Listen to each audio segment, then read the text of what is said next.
Namaskaram. Welcome to Vaishwanna's podcast. We are Astha. And Colleen from Yogastha. We have some exciting news. Our Himalayan retreat is just around the corner. It's from 19th to 23rd of September.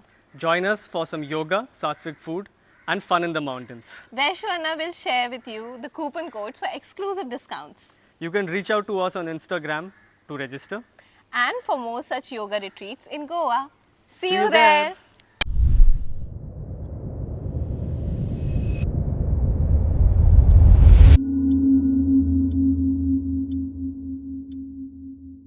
Okay everyone, so we saw the farm and Anna talked us where all the crops are growing and everything.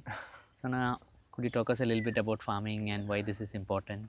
Yes, Anna. So everybody, it's just an opinion, but it's coming from a very strong foundation.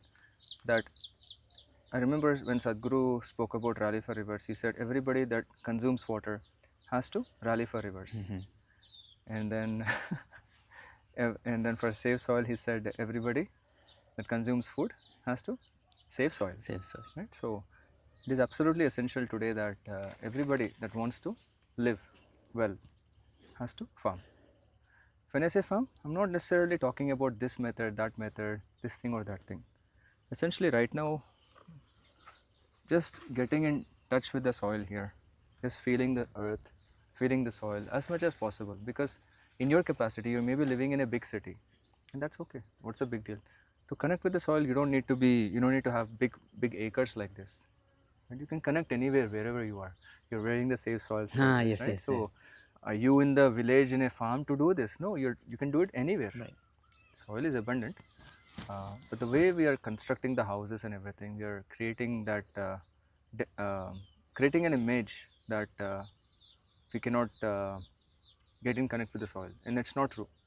You could be in the buildings also, and I'm not advocating you to be in the buildings and stuff, but if that is your situation, you can still connect with the soil. So try as much as possible to connect with the soil and try to grow your own food, not in an exploitative way. What do I mean by that is, if you're using your organic inputs to grow something, it will enrich the food and the soil.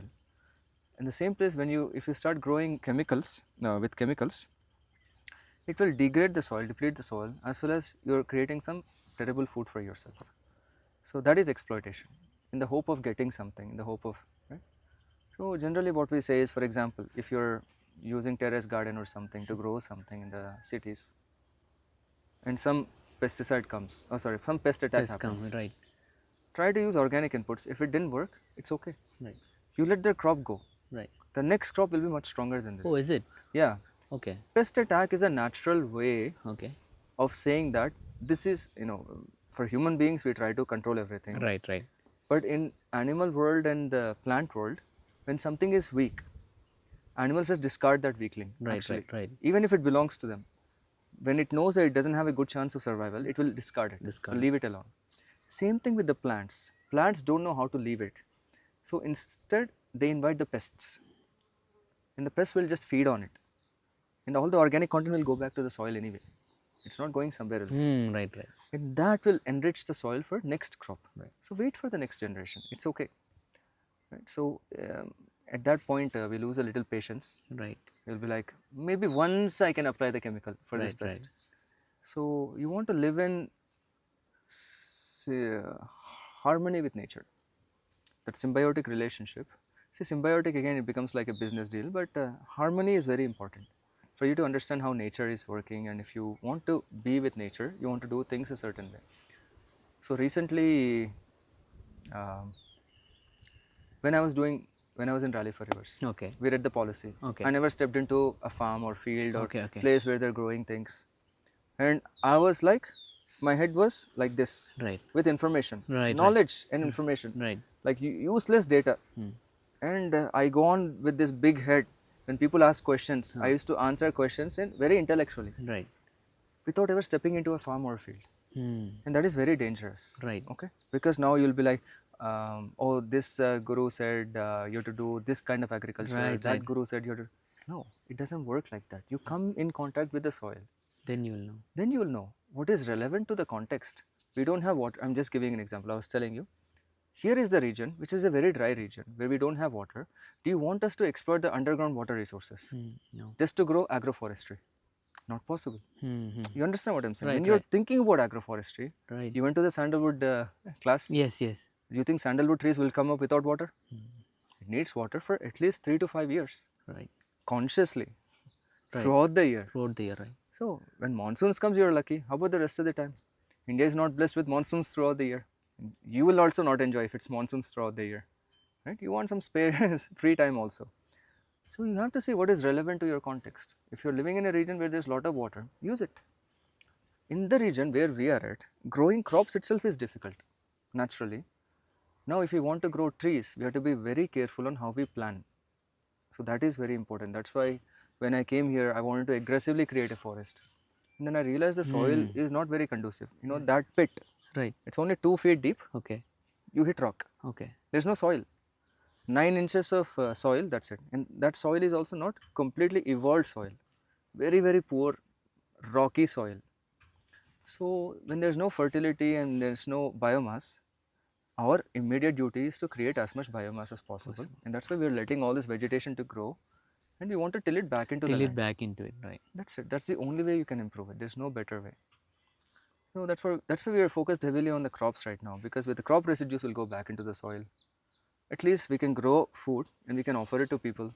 And that's what we've been doing since last year. We're offering our own pigeon pea, our own black gram, our own green gram, our own groundnuts. What else? I think 4 things only. Yeah, even this year we grew out there and we added alsanda. It's called black-eyed pea. Black-eyed pea. Yeah, Okay. I think that's Is it the music band? So there's something Black-eyed pea? black-eyed pea. Oh, Oh, it I thought is, it was, okay. I thought it Oh. was just their name, something specific. okay. No, No, there's I a think it's crop. called black-eyed pea. Yeah. Okay. So it's a white bean. It has a black dot. Okay. Right. So that's why it's called black-eyed pea, I think. So so we're experimenting with that also. Every year we want to introduce more and more. We want to diversify more and more. We want to offer more and more to people who actually want to eat healthy food. Right? We are also offering the pranic lifestyle along with it on how to cook it properly, Right. how to consume it properly. So yeah. So that is farming basics, Anna. You really have to get your feet wet or dry, depending on the kind of soil. So it's very important. So how did like you said your uncle is man. Correct. Right. So when I was in the ashram also, my uncle is like my dad's younger brother. Okay. Right? He's a chacha. He was very interested in taking some land Okay. and creating. He wants to see a big piece of big sizable land with lot of trees. Lot of trees. Okay. It doesn't care. He's like, I'm not saying you should only have guava trees, mango trees. No, trees. Why did he come to that? Like Something. how does he love trees, or like It's not about loving trees. He Okay. just feels that deep down, he wants to be close to nature. Okay. Right? And he was like, by the time I retire, it's like Vanaprastha. In India, Right. By the time I retire, if I know I have my own land with trees, I'd rather live there. Live there. Right. And he's working very hard. He's a corporate, he's a very big business guy. Oh, okay. He has businesses in different countries. Okay. So he rarely stays in India. So he invested in this land, but he needs somebody to take care of it with ethical values. Because I can put some chemicals again into it. Right. It will be the same problem. Same problem. So around that time, maybe 1.5 years into my time in the ashram, he would ask me, Nishant, are you interested in this? Because you're doing Talifarzi, you're talking about agriculture, trees, forestry and everything. And I said, I'm interested in it, but I'm not leaving the ashram. Right. Okay. So he dropped the idea. He came to the ashram at that time. Okay. So he spent a couple of days and he liked everything. Right. And he developed a very strong intuition towards how people are in Asia. Okay. Like, he really liked how people are, Right. the way they are. He got attracted to that. He's a very intellectual guy. For him to see that in that way is, I thought it means something. I mean, Isha is doing something amazing. Right. That it converted an intellectual guy to see a human being the way they are, So after I left the ashram, I was looking for some sizable land, 3 to 4 acres, Right. within my own budget at that time. I spent a lot, like 3 to 4 months, could not find anything. I thought, okay, I'll stay in Hyderabad only and do the same thing. Pranic lifestyle, I'll offer all the tools to everybody, Right. teaching yoga, whatever capacity I can. Because even that other ashram, Telangana ashram plan also got cancelled. Cancel, right. I thought, okay, that is what I'll do.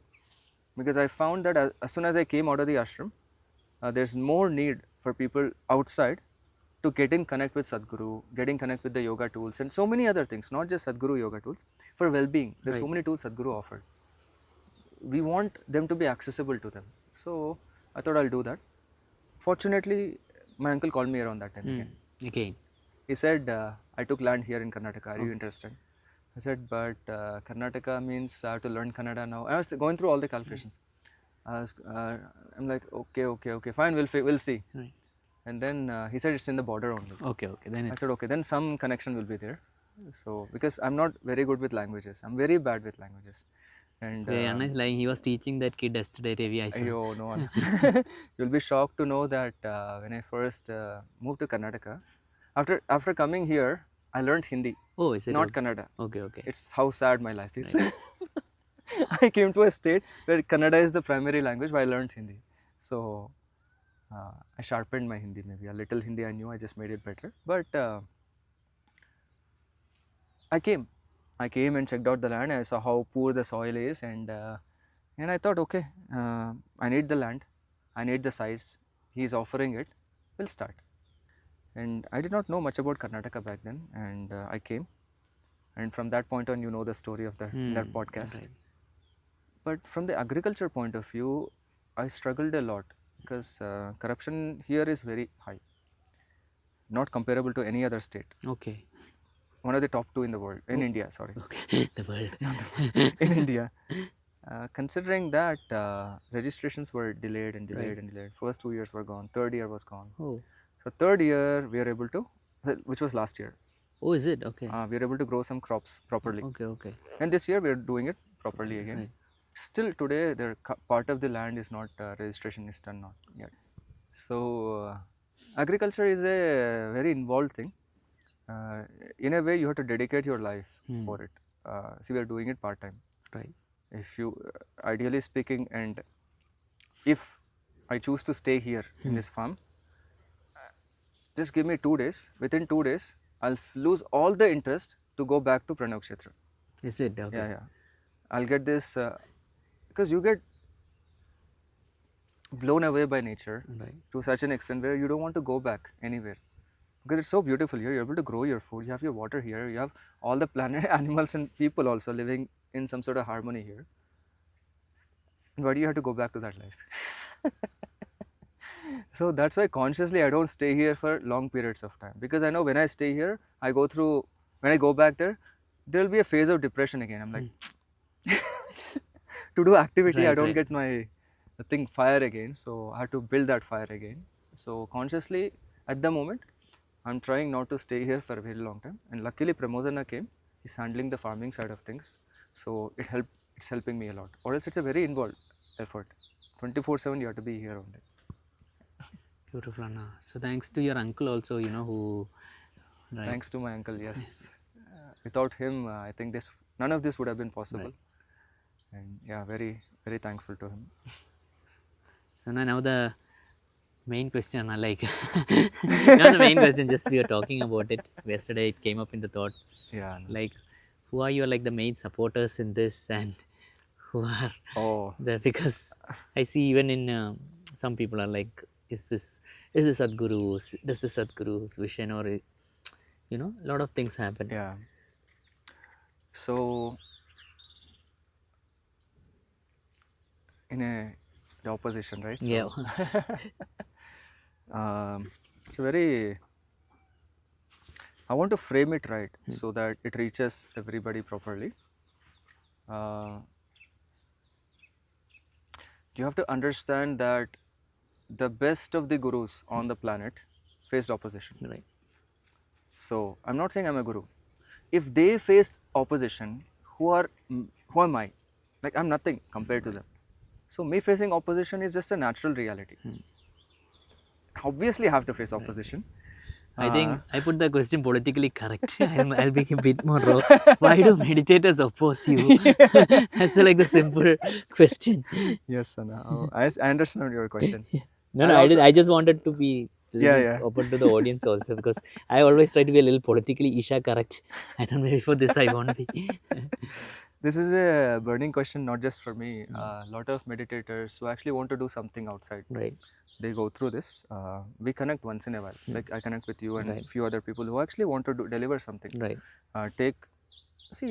If you're not interested in Sadhguru's vision, you're doing something else. Right. But you're putting your heart into Right. it. Great.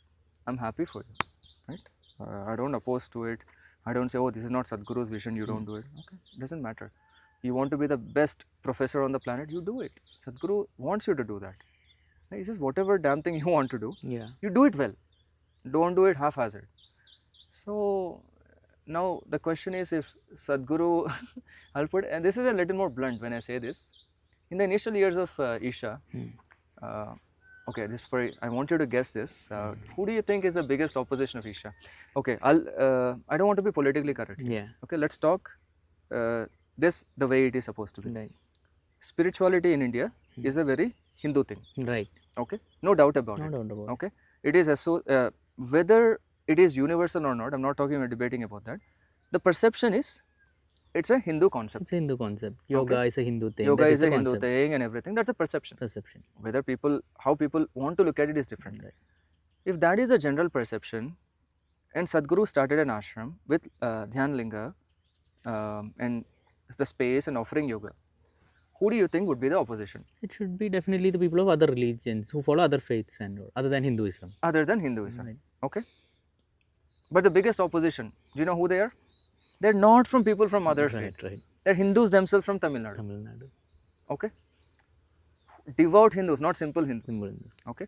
Devout Hindus of Tamil Nadu who are into Shiva, they're opposed to him. When he got Adi Yogi, they were like, it was burning them like hell. How can he make Adi Yogi? How can he make Shiva appear like that? You know, Right. it For should them, be it should be like a proper temple with linga and everything. How can he just build a Shiva like? Shiva like that. Okay, there's so many videos. Sadhguru spoke about this openly. I'm so glad.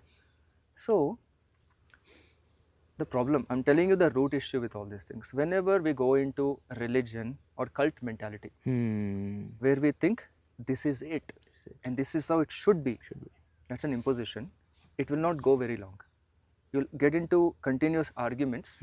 You'll get continuously fighting for justice and all of that. Right? And you go into this narrow mindset. Sadhana will not work for you. Right. I don't know how much it's working for most people who get into this arguments. So likewise, I hate to say this, I have a lot of opposition, and most of the opposition is not coming from organizations outside Isha or other faiths. It's coming from Isha meditators only. Okay. So just for a moment, if we have to assume, okay, this is not Sadhguru's vision, nothing like that. Okay, no nonsense. Right. We've created a space. We're offering it to, let's say we want to capture 15 villages where we want to offer yoga, education, health, pranic lifestyle and everything. What is the problem with that? There shouldn't be any problem. Did Sadhguru say Upayoga is only for Isha meditators? You were not a Isha meditator at one point and you learned Upayoga. Yes. So if I'm offering Upayoga, what is the problem? If I'm offering pranic lifestyle, Sadhguru said you can have groundnuts. I'm saying you can have groundnuts, but soak them. Right. What is the problem? There shouldn't be. It shouldn't be a problem, I think. Yeah. But it's irritating few meditators and they get into fight, unnecessary fight. I don't even respond. I mean, I respond to it. I don't react to it. Right. It's happening every second week. Right. Is it? Okay. Okay. Something or other, whatever we create here, they'll be like using, something or other. I don't even know how to put it. Recently, we started this little workshop group because people were like, Anna, I'm working this 9 to 5 job and, I'm not satisfied. Like something is missing. And then I said, I went through that at one point. If you have more people like you, you just want to listen to my story, you create a group and we'll create a Zoom session where I'll share my experience. Right. Is there anything wrong with that? Right. Nothing. Nothing, I'm just sharing my experience. I don't know the link from, actually it went to your group only, Anna. Okay. Oh, is it? Is it? Okay, okay. So the link went, the Good. WhatsApp group link went to different groups and finally went to your group. Okay. Some Akka joined. Okay, okay. And she got into a group and she's like, how can you use Sadhguru's name and start teaching this, that and blah, blah, blah. And I did not even react to it. I just left her.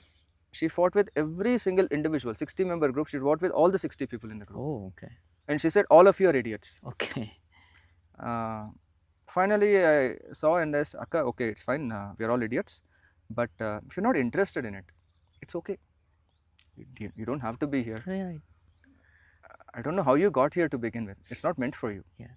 Right? So, if I go to somebody's party and start breaking their Yeah. party, how would they feel? Very bad. And I didn't even create the group. She's like, how could you create the group for others? I did not create it. They created it inviting me. So I removed from the group. And she called me. She was yelling on the phone. You're idiots. You're stupids. You're doing this. You're manipulating people. And all of that. I said, it's okay. She's like, she found out that I was in full-time volunteer in the ashram. Right. She was yelling at me saying that you should be ashamed of yourself to leave ashram after 3 years and all of that. I said, I'm very sorry. I am feeling ashamed right now. I'm still listening to you, so I'm feeling ashamed. So, and I disconnected the call and I took her off my list. I don't know what else to do. Just going, I mean, after that I felt bad because her mental state is, and it's just like my opinion again. I felt that she must have gone through life where she could not trust anybody, I felt. Like she cannot trust life process only. That she is, she cannot open up. Right. She got so narrowed down in that. Because every hurt person might have been hurt by someone, and that is why they can't trust others, right? It's possible. Like, Possible, it's right? that's what I was thinking. At that point, I thought she must have been hurt so badly that she lost trust in everything and everybody. Right. And I found that Sadhguru, when she found Sadhguru, she found that ray of hope and she held on to him dearly. And I'm very happy that she did that. Right. At least some hope is needed. But she's using all that grudge on every platform. Right. And I'm sure you also did the same thing. And somebody messaged me that you also said the same thing, something along similar lines that if you don't like it, you don't have to be here or something. In a way, maybe she found the only hope, Sadhguru, she trusts, and now anyone in that who deviates from Sadhguru, she feels like betraying him or something. Correct. And this is precisely what Sadhguru doesn't want us to do. At least that's my understanding. Many times he said, religion, we are not a religion. Yeah, we're not a religion. We are not a religion. We are not a religion. Right? We have to keep that constantly alive within us. Or else, how could you reach the last human on the planet? How could you reach the last life on the planet? Right. You will find some barriers all the time. You'll be like, that guy is saying Allah, this guy is saying Jesus, this guy is saying Buddha. You'll be like, no, you are not saying Shiva. Yeah. This is anti-Sadhguru. Anti-Sadhguru, yeah. That's how the fanaticism starts, right? So, Even I noticed, like, let's say someone makes a video on Sadhguru, there's a collective, like, a WhatsApp thing, like, we need to post comments, which is, that is something I also feel is, it is not, that's just me. When someone messages me, Anna, some content has come, like, I just say, it's okay, let it be there. yeah. See, if there is no hate against Sadhguru or something, that means he's not doing something right. Huh? Oh, yeah. Isn't Yes. it? I totally believe that, especially with gurus Yeah. in that level. Yeah, if there's no hate, that means yeah. If there is not hate, doing- that means it's working. yeah, It is, they're only providing solace and comfort to Yeah, everybody. right. It's not good enough. and if we respond with that kind of hate, what is the use? Like some people say, we have to take down that channel. No, why should we Why take should down? we take down that channel? Yeah.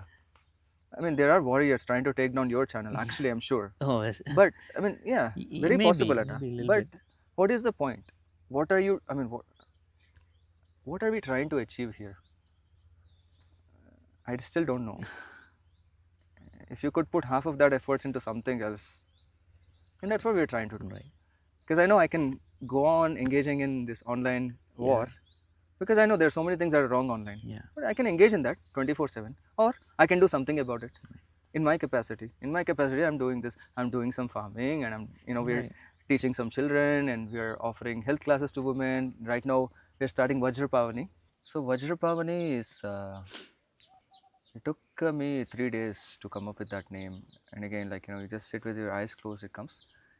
And that space, I think Hanumanji gave us that space. It's becoming very clear and clear. And Vajra is that energy Hanuman carries. It's called Vajra. Vajra. Literally translates to diamond also. Diamond. But it doesn't have to be diamond. It's like that ojas, when you build up your energies completely, it cannot contain within your body. It goes outside. Sadhguru talks about it. It's like your aura can go up to 11 feet, 12 feet. He says yogis' auras can go that far. So Vajra is something similar to that. And Pavani is like we want to look at Hanuman in terms of feminine. So Hanuman is Pavan Putra. So that is like fathers. You're referring to Hanuman based on his father's name. So Pavani, it's a little more feminine name. So we are thinking of Hanuman as a son of Anjani. So Pavani, it's not essentially that, but this space is an entrepreneurial hub for the village. If you want to try new ideas, you can start. But we want to encourage the women in the village because everybody needs a side income. Today we don't have a choice. We have multiple goals fitting everything into one space here. One thing is we want the volunteers who come here to have some financial capability because it's a problem in the society if they don't. Right. So they can engage in some of this business. Second, we want the women to have some employment in the village where they are paid a little more than what they would get paid somewhere else. The third thing is if some of the women in the village are a little more courageous to take up their own business, we'll want to provide opportunities. So fourth thing is ideas generation. If somebody has new idea or anything, we can experiment in this place. It's needed for experimentation. And the fifth part, when we talk about sustainability, we want the production to happen in the village only. Everything that is consumed in the village, production has to happen in the village. Or at least nearby village. Right now, all the production in the shops, it's coming from Hyderabad, Gulbarga, that big city, this big city, where there are big warehouses producing lace chips and that chips and this masala, that namkeen. We can do all of that here. I'm not saying it's healthy food. But anyway, if you're consuming, might as well manufacture here. At least economic sustainability you can reach. Let's focus on the economic sustainability first, and we can slowly make this namkeen better namkeen. We can make the lace chip better lace chips. We can make the batana better batana. What is batana? Batana is this peas, green peas. They roast the green peas and add masala. Like that. So all these things we can do, right? So we thought we'll have to start somewhere, and this is where we'll start. We don't want to change the taste of anything, right? Because again, quality of life comes into it. You can, if the youth or somebody or whoever wants lace chips, and they buy our chips and says it's not tasting the same, I won't buy it. You cannot be like, oh, this is good for health and all of that. Their quality of life depends on having that taste. It's very important. Right. If they are engaged in yoga and inner transformation, naturally their taste will change. We're not talking about that. Initially, we don't talk all these big things. We're like, we'll produce here only. Your employment is taken care of. The shopkeeper will get more profit. You will get more profit. Everybody profits from it. Because logistics is all cut down. Simple.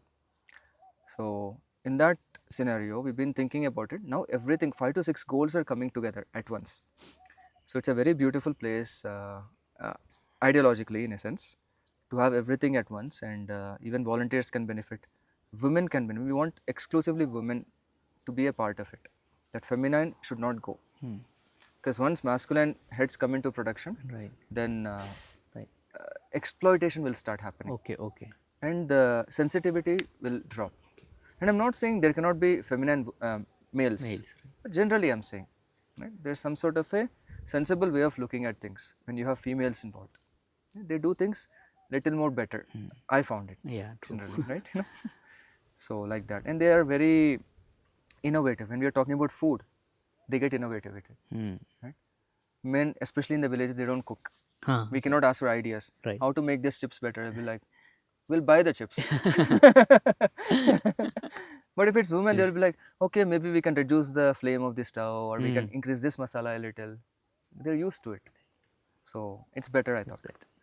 Okay, now there are a few questions that we have noted down. So that it answers, because certain things, if we do not address it, it might get into something else. And I constantly get these messages and all. So politically sensitive questions. So Yeah. yeah, so recently, one Akka had messaged me, she was facing some health issues and she was not able to do her practices or something. So she reached out to a meditator who she thought was her very close friend, and she just shared her, I'm not able to do practice. So apparently that lady or guy, I don't know, I'm not exactly remembering the gender, but that's okay. Apparently that person replied saying, Sadhguru has, given so much of things to you, and how could you drop the practice? No matter what, you have to keep at it, you know.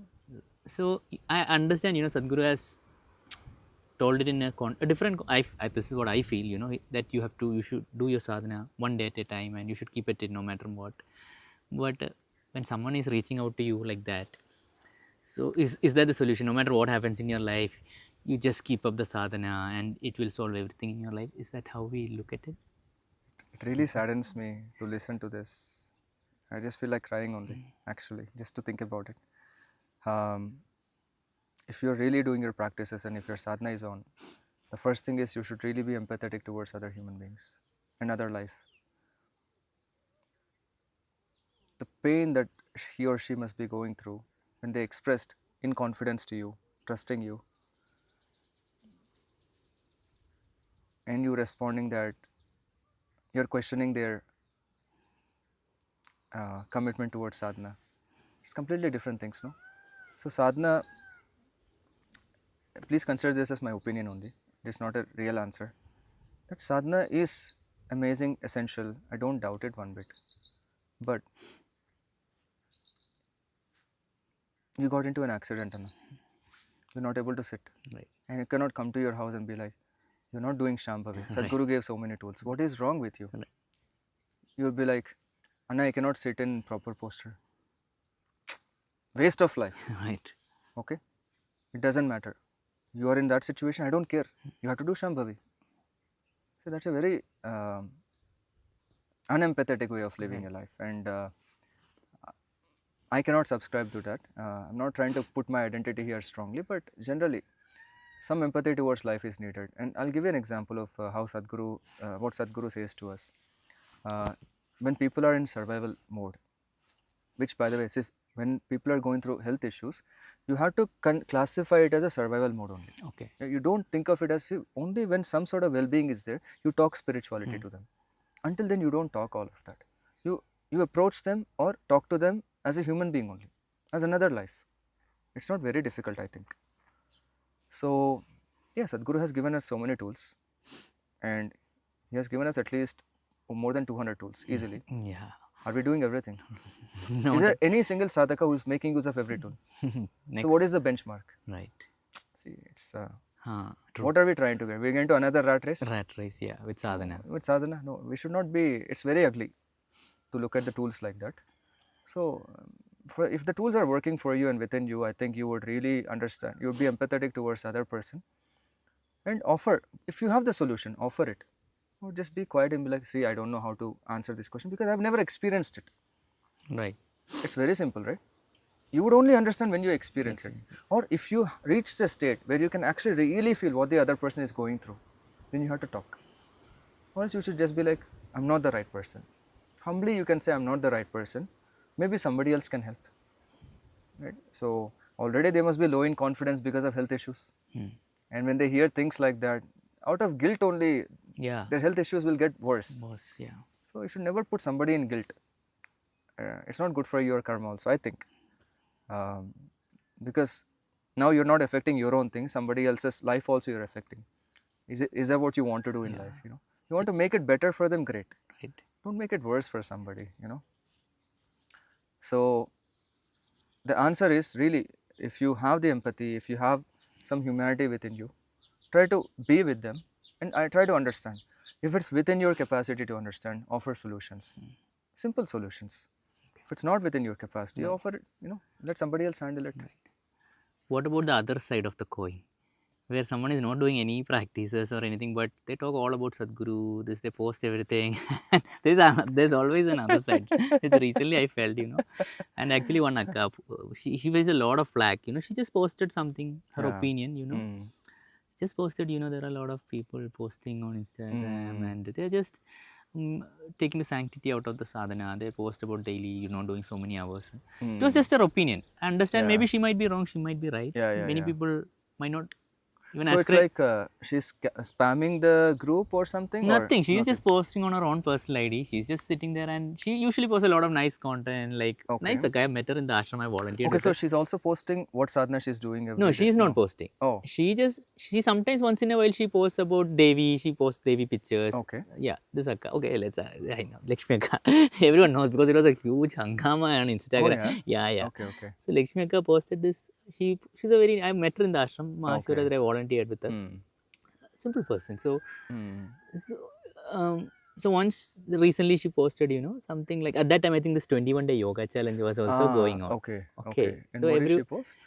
She just posted, there are a lot of people posting about sadhana Hmm. and everything, and somehow I feel, it takes away the sanctity of it. It is just her opinion. She just Oh, posted I like see, that. I see. Okay.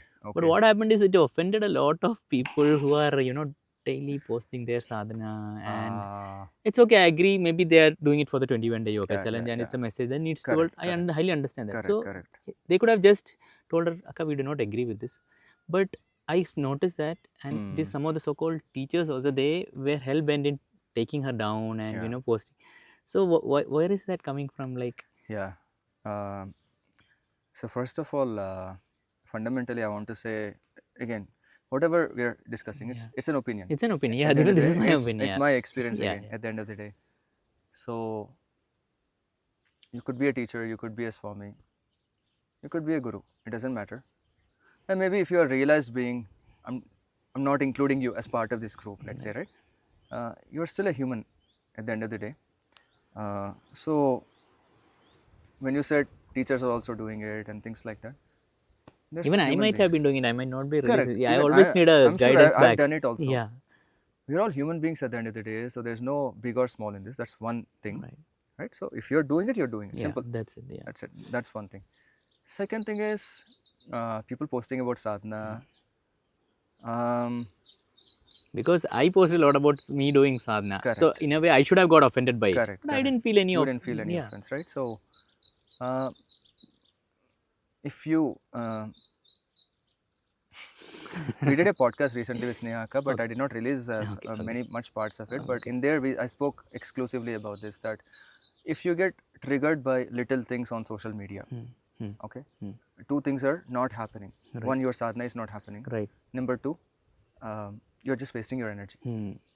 Okay, simply wasting, draining energies.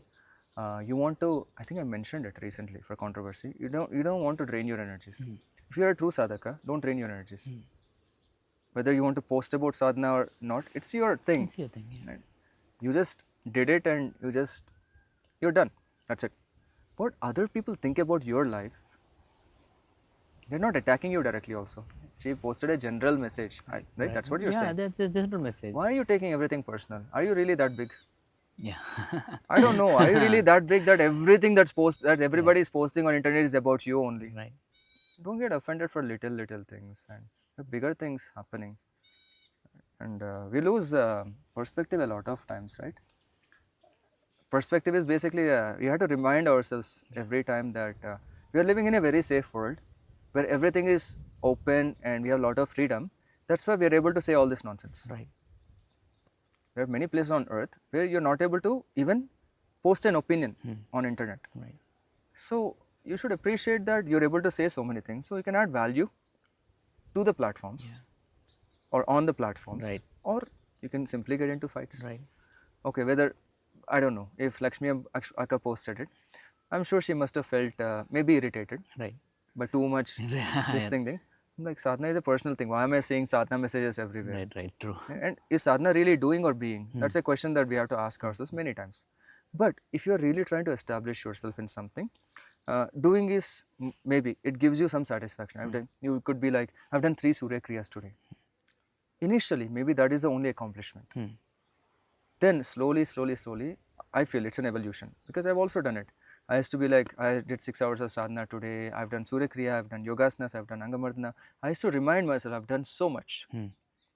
And I think this is the initial phase of every sadhaka. Yes. As you establish slowly within it, you will notice it's not about how much you're doing. Mm. It's not about how much you talk about it. Right. It's nothing to do with that. At the end of the day, is your being established or not? If your being is not being established, then focus on sadhana. Your own sadhana. Right. Not what other people are saying. And definitely not about you. Right. We don't have to take everything personal. And if you can remind yourself every day, we are not that big. If you are really Anant Ambani and You got a 3,000 at crore least wedding. yeah, you know, if you're really that big, Right. and if you got offended, then yeah, there will be real consequences. Consequences, yeah. But see, I don't know. I mean, you should be economically that big, or spiritually that big, or some way, in some way or form, you should be so big that your irritation should mean something. Right? It's like, what is this? Little triggers. Yeah. Anyway, that's my opinion. After going through so much of social media, I've done my own share of. I got triggered multiple times on social media. I've done my own shares also.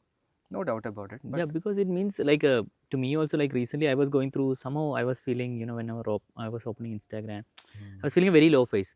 So then I thought, you know, everyone talks, Sadhguru talks now, Sanjita Karma comes and but this is the one thing that happened. I stopped Instagram for a while, Yeah. everything settled down. Oh, So wow. I just realized my feelings of jealousy, insecurity, all this was coming because I was consuming too much content. I was becoming too much full about myself. Like if someone is posting a very nice content, Yeah. I'm not able to appreciate what they're doing.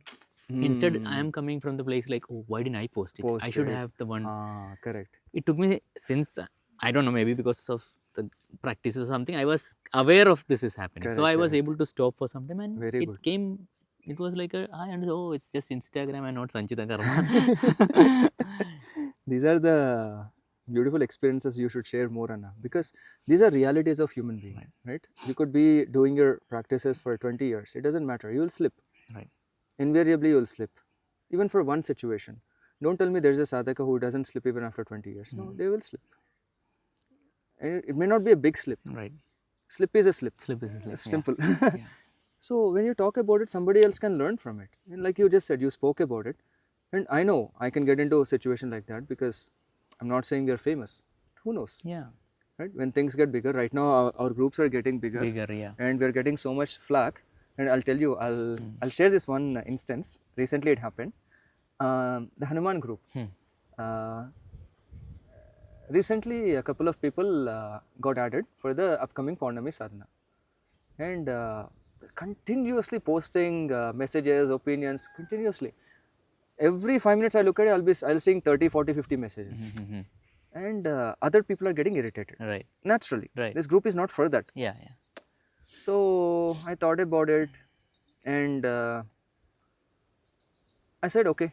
Finally, what I did was I created a separate group. I said, Anna, so first time I warned, I said, this group is not for, let's not engage in intellectual discussion. Okay. Okay. The focus is Hanuman Sadhana. Right. If you have an experience to share, Right. Right. to inspire others, you do it. Right. Or if you have a post about Hanuman that you want other people to be aware of, you do it. Right. Because that's the purpose of the group. They said, okay. Next day it started again. And again I reminded them, Anna, please again, this is another reminder. Please be, cognitive of other people in the group. Right? Please care for them also because they don't want to see all these things. They're here for Hanuman Sadhana. Important messages are being missed. They said okay, and I know it started again. I'll tell you the funny part. And by this point, I realized that people need a platform to express themselves and not worry about too much negative consequences. So I created a separate group. Okay. Because this is happening, it's happened a couple of times in my pranic lifestyle also. Okay. Okay. So I shared this group link with both the groups. Okay. I said, you talk all the nonsense you want. You know what I'm saying, right? Right. So these discussions are happening, people are throwing negative abuses and we get into the negative abuses to correct something, we also become shattered. Actually, Right. we can just remind them a couple of times and that's it. That's There's it. nothing you can do. You want to engage in that actively, then you should make it full-time job. Full time. And with social media, it has become a full-time job for a lot of people actually. Yes, Anna, it's become a full-time job because now everything is... It is too. It's just I realized too much information is like not what I'm personally meant. I don't know. Some people can consume. Yeah. So I And- just shifted to podcasts, less of Huh. reels, shorts, because That's I it. was not able to. It was affecting my mental health. It will. And I'll tell you the new group I created. Mm. I don't know, some of them may be watching this podcast later on. Right, right, And they might be thinking we're talking about them. right, And it's okay because I was also one of them. right. I can relate to them. That's why I created a new group because I know at one point, Mm. intellectually talking and talking and talking and talking, you will get exhausted. Mm. I'm sure it happened to you also. Right, It happened to me also. Sadhguru says about this. right. There's 4 phases of a sadhaka. Hmm. This is the first phase of sadhaka. Hmm. He'll get attached to only knowledge. Okay, He'll come to Guru only for knowledge. knowledge, right. Not for tools, not for yoga, not for Right, nothing. right, yeah. You No know, implementation. true. That is true. I used to read a lot of books from Just Sadhguru. read, just because of consume knowledge. Right. They'll be like, oh, Sadhguru said this and this Uh-huh. Guru said this. They'll Uh-huh. get into debates, intellectual conversations. Right, right. That is what excites them initially. Once you go past that phase, you have to go past that phase. And it's best in that phase if you are provided a good platform, it's good. You'll get exhausted with it soon. Maybe so. In that phase, if you are bombarding with negative, a lot of people with opposition, then that's a problem. Because you waste your energies, you drain your energies in a negative way, and you'll make that your career. Exhausting is different. You make that in your career, that's a different thing. That's what happens on social media platforms. So having a separate group where like-minded people are just exhausting themselves, it's okay. Okay, yeah. That's what Ashram is doing. Right. I did that in the ashram. First 3 months, blah, blah, blah, blah, blah, blah, intellectual nonsense. And you'll calm down because when practices start kicking in, you will realize within yourself, not because Sadhguru said it. He is too big. Whatever he says is true only. We don't have to question it. Whether we are able to experience it, that's our problem. So once it comes within your experience, you'll automatically stop. And at that point, that's the next step, he says. At that point, he'll be grasping the knowledge on tools, implementation. He wants to learn about the tools himself. And the third stage, he says, was establishing, right? Intellectual is over. You're focused only on, talking too much about practices. You're talking too much about knowledge, practices. No, you're establishing yourself. Right. You stop talking about practices and knowledge. You're focused on your own practices, your own sadhana. Inward journey began now, finally. Right. The fourth stage is whatever can happen from it, whichever way you want to blossom. Blossom. So he says these are the 4 stages. During one of the darshans, he says this. Okay. And that got stuck within me because I could see myself stuck in the first phase only at that time. And I'm like, no, I need to move on. Move on. It's time. Right. So, and I think given a right platform, I think it will exhaust. And youth have a lot of potential. I really don't want youth to engage too much in intellectual, but then again, who am I to stop? Right. They have so much to share. Let them share it. Why not? Yeah. Even my Telegram group I created because what I noticed with Isha WhatsApp groups, there are a lot of groups. Someone, if they share something about another guru or something, it gets very like, this is the. That is why I put the rules in the group. You can share about anything you experience, especially if you have some issues, alcohol issues, please share about that so that don't feel like here it's a sin. Or even if you're doing some practices, you still had alcohol or still you smoke. There are a lot of, I've seen. And There's it's a lot of taboo Yeah. revolving. Can I actually share my opinion on this? Yes, please. Yeah. There's a lot of taboo revolving you learning from other gurus.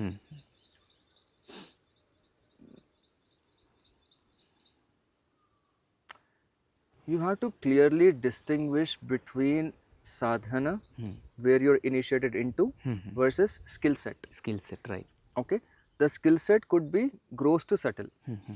Okay, it can range. It's a range. Right. The grossest skill set is how to dig a pond here. Right. You just need only one tool, maximum 2 tools. Right. You're using your body heavily, and you can learn it. I'm not saying it's, but there is there's not a whole lot. You need lot of strength, really. Right. Some technique, lot of strength, right? Because this hard rock soil, you need strength only. Right. But technique will only get you so far. That's the grossest way of looking at it. That is also a skill. And for that, my neighbor farmer only taught me how to dig. Right. Okay, so am I deviating from my guru? No. No, obviously. Then you can get subtler. Little more subtler means I'm going to college for MBA. Right? The teacher, professor taught me marketing course. Right? I got empowered from marketing course. I know it's going to help me in my career and maybe in Pranavakshetra videos. Right. I'm just giving an Right, example. right. Then is that professor my guru? Am I deviating from my guru? No, not at all. Right. That's another little subtler skill set. Subtler skill set. Can I go even subtle? Today I'm very angry. Sadhguru gave me so many tools on what happens when you're angry. Right? And suddenly I ran into Osho's video Osho's video, right. on different perspective of anger. Anger, right. And it opened me up. And you'd be like, Sadhguru also said this, but Osho gave me a new perspective. Yeah. Are you deviating from your guru? Not at all. No, you're not. You're looking at life differently. Because as long as it does not conflict with the sadhana you got initiated into, I don't see it as a problem when you can see life from different angles. Right. Sadhguru himself says, as far as the external is concerned, that means your body, mind is external only, he says, is concerned. Nobody knows everything about everything. He said, even I don't know. Even Krishna doesn't know, he says. Many times during Leela series, Krishna says, I don't know everything. It means something. You should really respect that. As far as I am concerned, if the greatest human being on the planet ever humanity produced, that is Krishna only. He has done everything a human being can do. If he says, I don't know everything, you have to respect that and be like, okay. If he says that, then okay. It's another skill set. Right. So if you can look at these things as skill sets for you to grow within your sadhana, use it.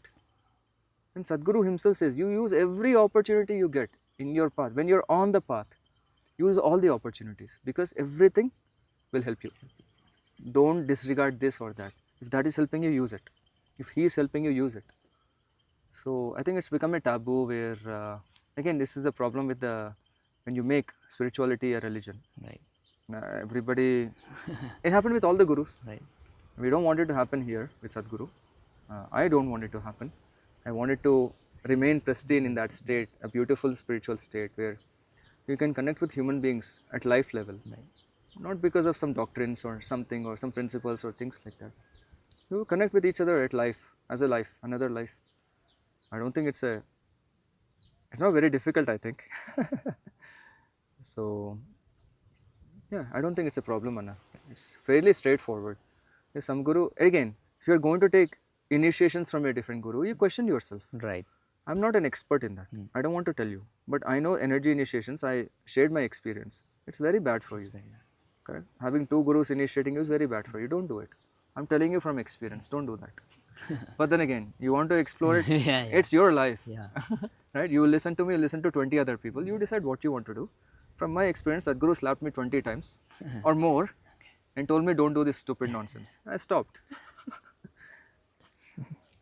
So Anna is looking very cool with his yellow hat. Yes, my Maharaj. I stole it from Mahashivratri. Ashram. He stole Yes, it we from are supposed Ashram. to return it. I didn't return it Ayyo, Anna. after Mahashivratri. Stealing is one of his sins. What do you do? Nothing. You accept it. So, na, like when we are with Sadhguru, there is no like Vedas or we do not learn scriptures or anything. But let's say someone wants to take it up. I notice, Meditators don't say they are learning Vedas or anything because among the community, if they are learning, again, yeah. it is a taboo because our Guru has given us sadhana and why do you need Vedas? Yeah. The Guru himself is the Veda. Correct. But because recently I met one Anna, like he actually told me he used to have these books of, I don't know whether it was Vedas or Puranas. He had, but he never felt the urge. But after Sadhanapada, when he returned, he was continuously doing sadhana very intensively, and suddenly he felt like he wants to learn all of this, and the sudden urge. So he told me it is actually the sadhana and Sadhguru who led him to learn the Puranas and the Vedas. So is Sadhguru against learning the Vedas, or like can someone pursue it if they really want to? There's no black and white answer to this. I'll just share my experience of how Sadhguru has guided me in my sadhana. I got interested in Vastu when I was in the ashram. Obviously, Vastu is nonsense. If you're on the spiritual path, especially Sadhguru's energetic path, why do you need to care for Vastu? I'll tell you why it is important, why it could be relevant. I'm not asking anybody to pursue Vastu. Right. It's an example I'm taking up. When I learned the principles of Vastu and I saw the ashram is perfectly per Vastu. Okay? And it's not like Sadhguru is looking at Vastu. Sadhguru is like, there, right? There you should have this thing, there you have. No, he's not. He didn't learn Vastu. Right. He doesn't care for Vastu. Yeah. This was just me checking if Vastu is in line with Sadhguru's energies. Right. That's all. Testing Vastu itself, not Sadhguru. You understand? Right. When I got the congruency, that means when I realized that Vastu isn't congruent with how Sadhguru is looking at energy level of things, I said, okay, we can use this as a tool. Beautiful. Why not? Why don't we, if you are going to build a house, why not build it using Sadhguru's, however Sadhguru designed the ashram? Is it a sin? No. No, it's okay, right? So I learned a little more about Vastu, and I still tested it in the ashram against the ashram setting. It's still working fine. So I'm using it. Right. Okay. So yeah, this is Vastu. If you think of Vastu as a part of Vedas, it is to an extent. From the Vedic wisdom only you get Vastu, right? Then is it a sin? Is it a wrong thing? Yeah, Guru gave you all the tools. Is it a wrong thing? Sadhguru himself guided me, I think, because there are times when I want to learn something, he'll slap me. Okay. Okay. I'm not even joking. Anand. Right. I get messages from different places to slap me. Okay. Okay, it's like stop. Either it's not the right time or you're not supposed to do it. Right. Simple. So if it is really coming from within you, despite doing sadhana or during sadhana, you take it up and just don't mix it up. That's the only thing. Which are these birds? I don't know what they are. They're like right. Yeah.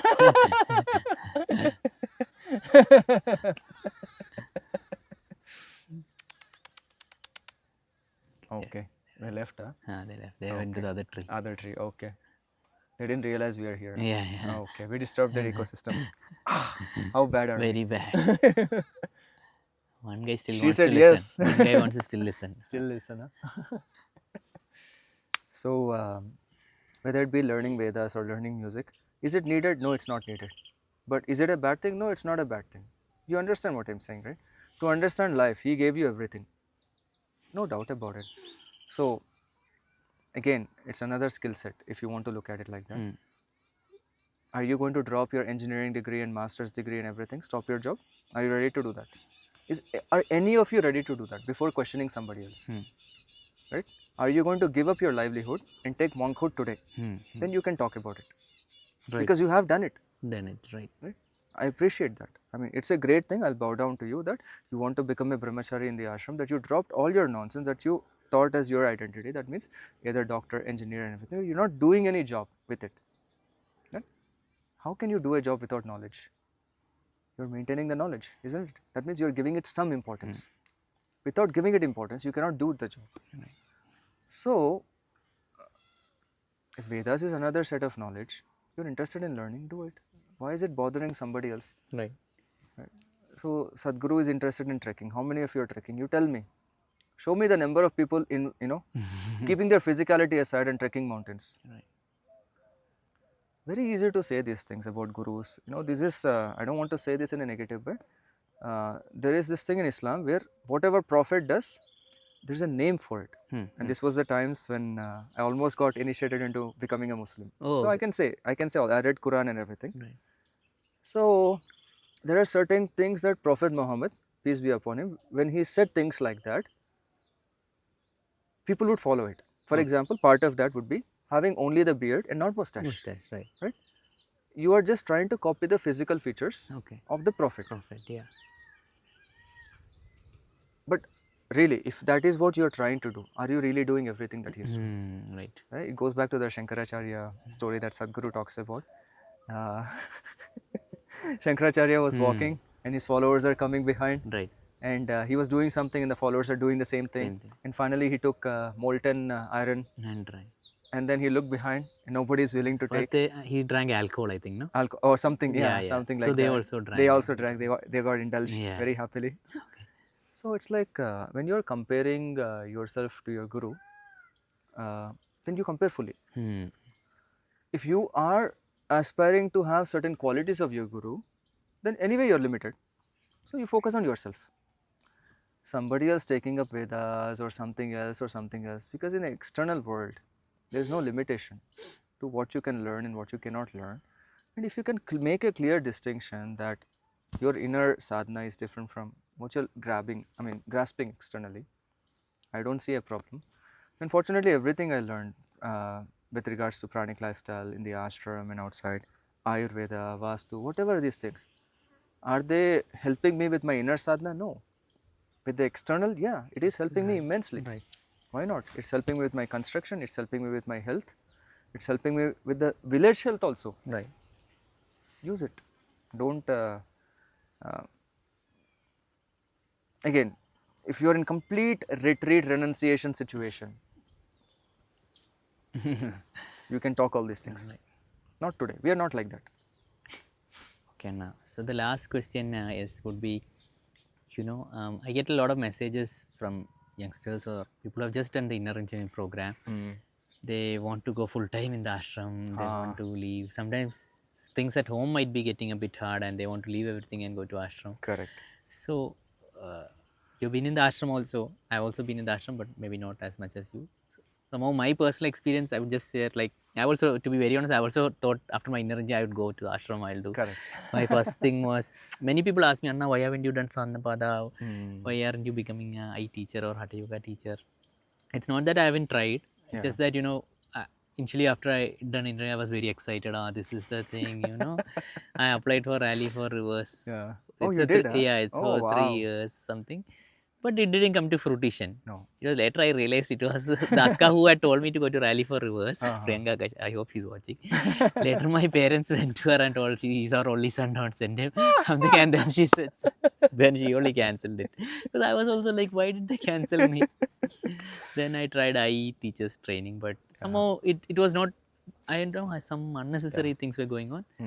So after 3, I tried, I realized, somehow I felt like, it's better for me to stay outside and, that is maybe, and I did not fight against it. That's it. I never fight. And now I never feel like, ashram is, whenever I feel like I go, I do volunteering in local center, and that is how I see it as.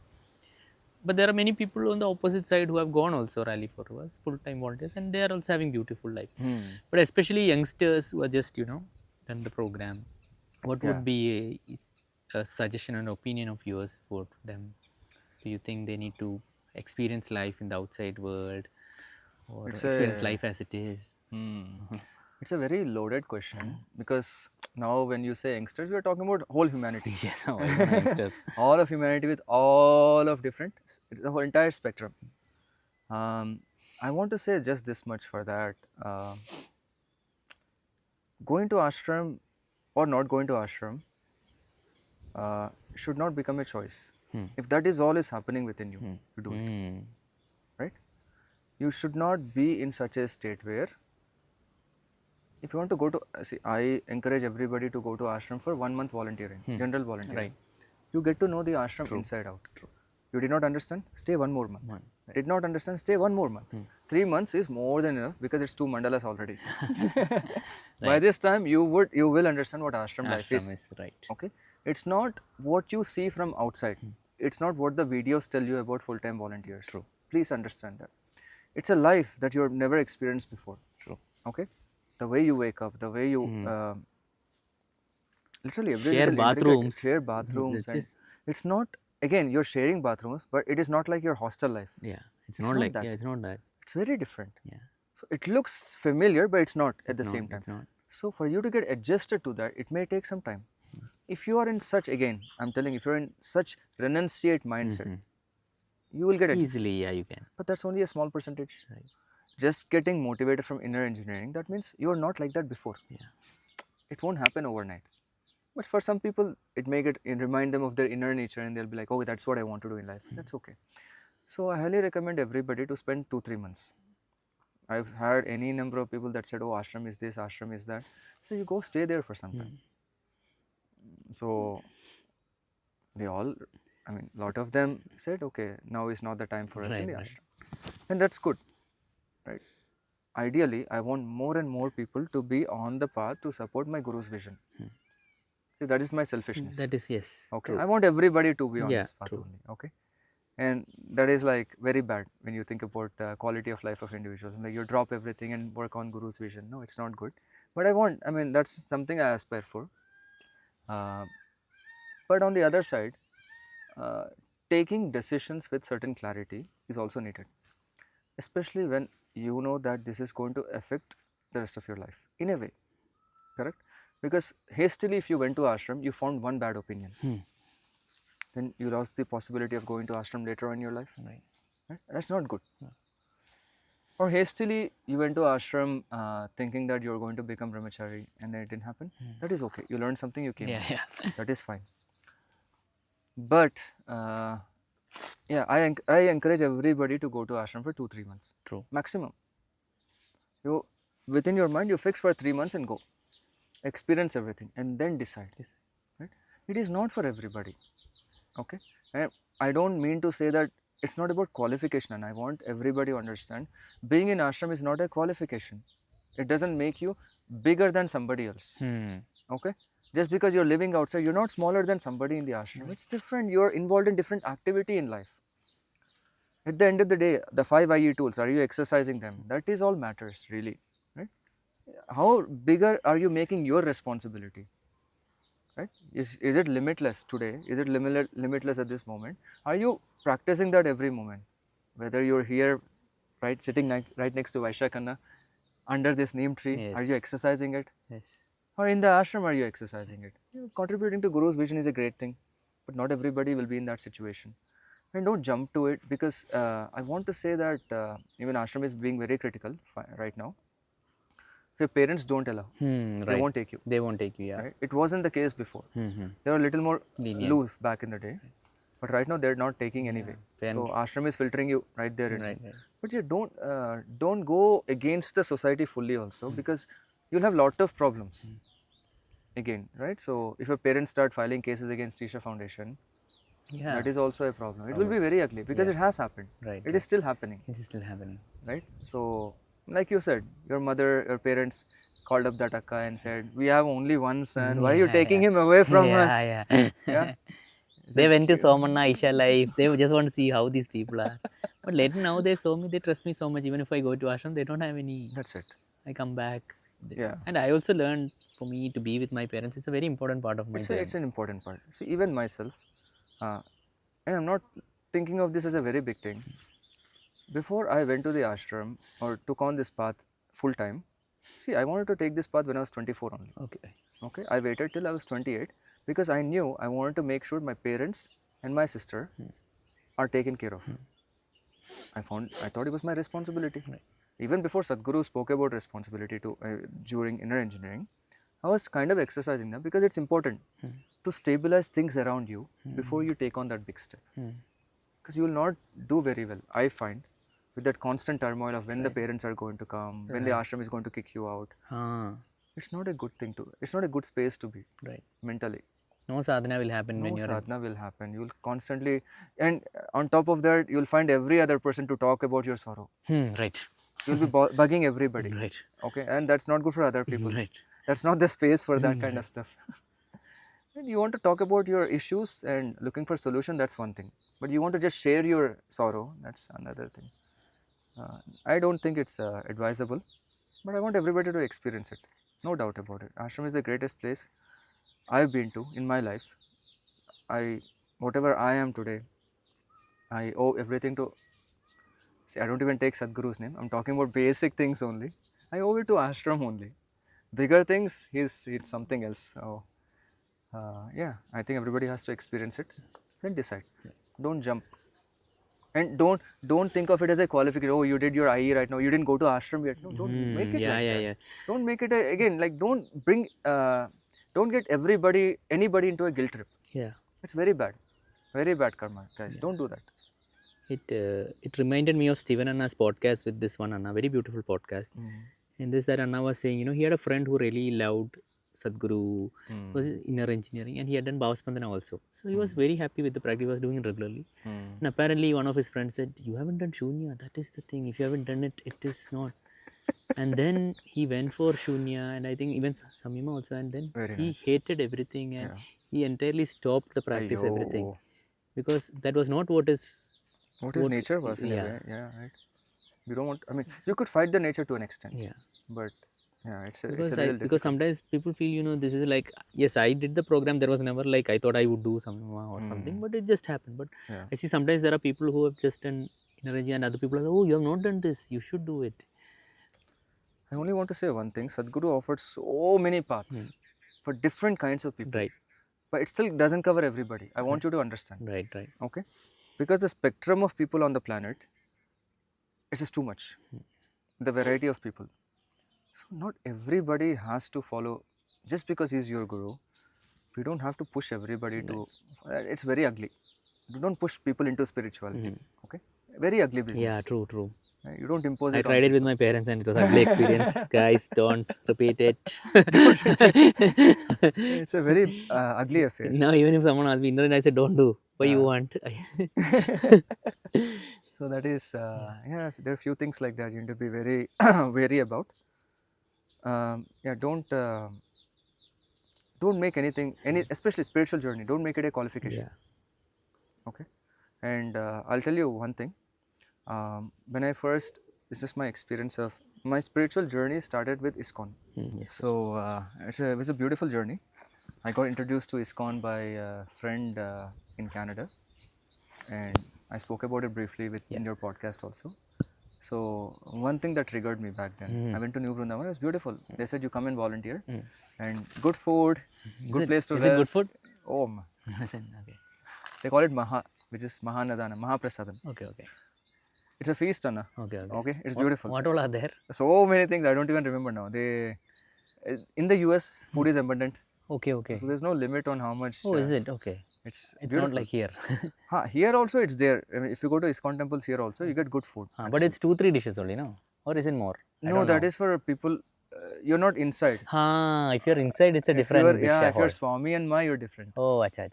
They cook differently and everything, right? So that is there. Oh, wow. So good food and lot of playfulness, like lot of ras. You're like dancing and singing. It's beautiful, devotional. If you're a devotee, you'll love this life. And one day I just sat. I was just simply looking at cattle, like cows, on a chair. And some devotee, is a Swami, initiated into the order, came and sat next to me.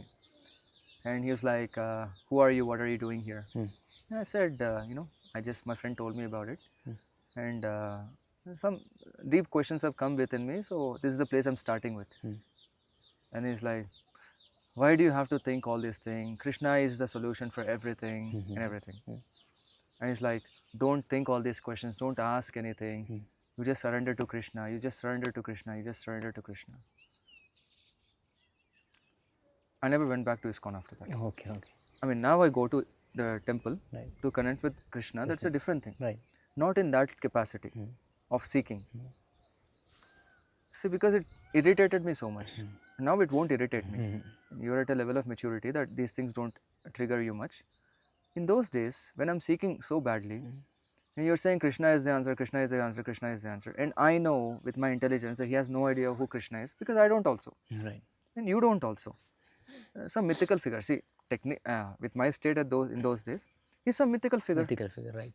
Have you seen him? No. Have I seen him? No. Why are you talking all this nonsense? Because by that point I was intellectually very heavy doing Vipassana. Okay. Like, asking proper questions. Is it within your experience? Okay. Then only talk about it. Okay. Very intellectually, very precise. That's how Buddha is. Very precise. Precise, right. So you asked the Swami that question. Do you have what is your experience? Have you seen Krishna?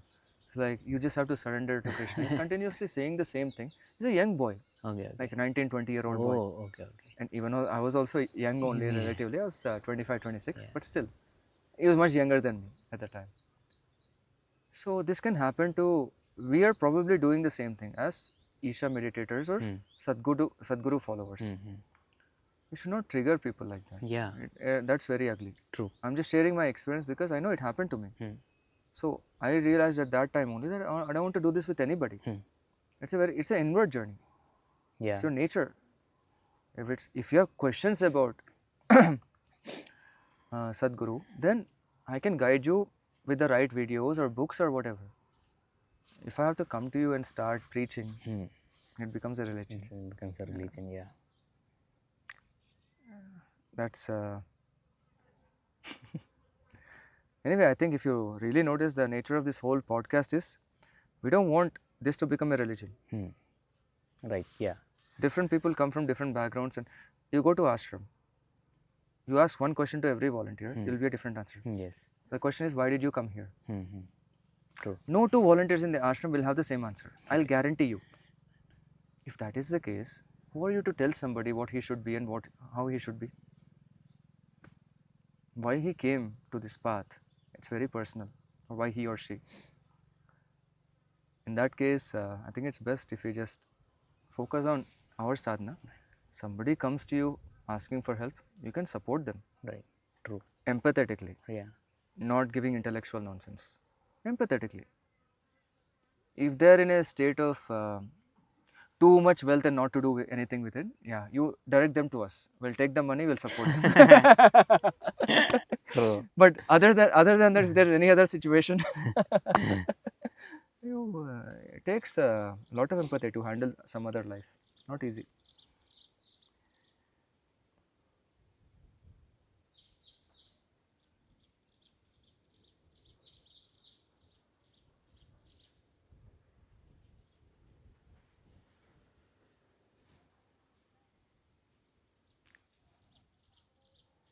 Awesome, Anna. Yeah. So I Thank think you very much, Anna. yes. So Yeah, you made me say so many things that I wouldn't have said normally. So I think we can end the podcast over here. Yeah. And please follow Pranavakshetra on Instagram. And if any of you feel, I would suggest please come here to the space, Yes, Anna. experience it. You can stay with Anna and the Please. volunteers, And the volunteers. be in the presence of Hanuman. And if there is any way you can help in making this happen, please do support Anna by contacting him. So thank you, Anna. Thank you for the podcast. And Thank you very much. Yeah. Can I say one last yes, thing? please do. So recently we started the silent sadhana also. We only had one Akka come. She took 1 day silence. It's a start. Ideally, if you're nearby to us and say going to ashram is far, or you cannot get into ashram for whatever reason, Volunteering might be full. also, volunteering right? might be Right, full or whatever, then the option we are providing it is if you can dedicate 1 week. In 1 week, 4 days you will be involved in activity, because we would like you to get used to the space and things and everything. 3 days you go into silence. Right. Okay. Right? We'll support you in every way. And if you are staying here as a volunteer or taking silent sadhana or in any way, if you come here, the food and stay is always included. That's something you need not worry about. Your personal items you will be bringing anyway. Right. Your clothes and some other things we cannot provide right now, but that much. So thank you very much for everything, Vaisakh. I really, really, really appreciate it for you making the trip here and coming all the way here. I think I needed to see. There is something I've always missed from my childhood. Is I don't think I'm a very courageous. I don't courage and to do something. I always fluster. So I felt like I need a presence of Hanuman is the most courageous. And I feel I have a lot of self doubt. Someone always needs to remind me that I can give. And Hanuman is someone like that. No, he needs to be reminded that. Yeah, I'm not saying I am Hanuman or anything. I'm just saying I identify with that aspect. You can imbibe that quality, Yeah. right? Yeah, absolutely. This is what I'm talking about. Imbibing amazing qualities where you can grow. Right. I think it's a right of every human being. Thank you very much. Thank you. Namaskaram. Namaskaram. Namaskaram. Hope you enjoyed the podcast. These were certain burning questions that I really wanted to ask. I also received a lot of DMs regarding these questions. I hope you guys enjoyed the podcast and you were able to watch through the entire video with an open mind. Many of you might have stopped it in the middle, but for those who have watched it till the end, I really appreciate you guys watching it. It really means a lot to me. I really value that, you take so much amount of your time, your precious time to watch these podcasts. And I hope I'm able to add value to, your time. So thank you so much. And if you would like to support Pranavakshetra, they have a website where you can buy produce from them, from their farm. So I will link it in the description also. So please check out the description.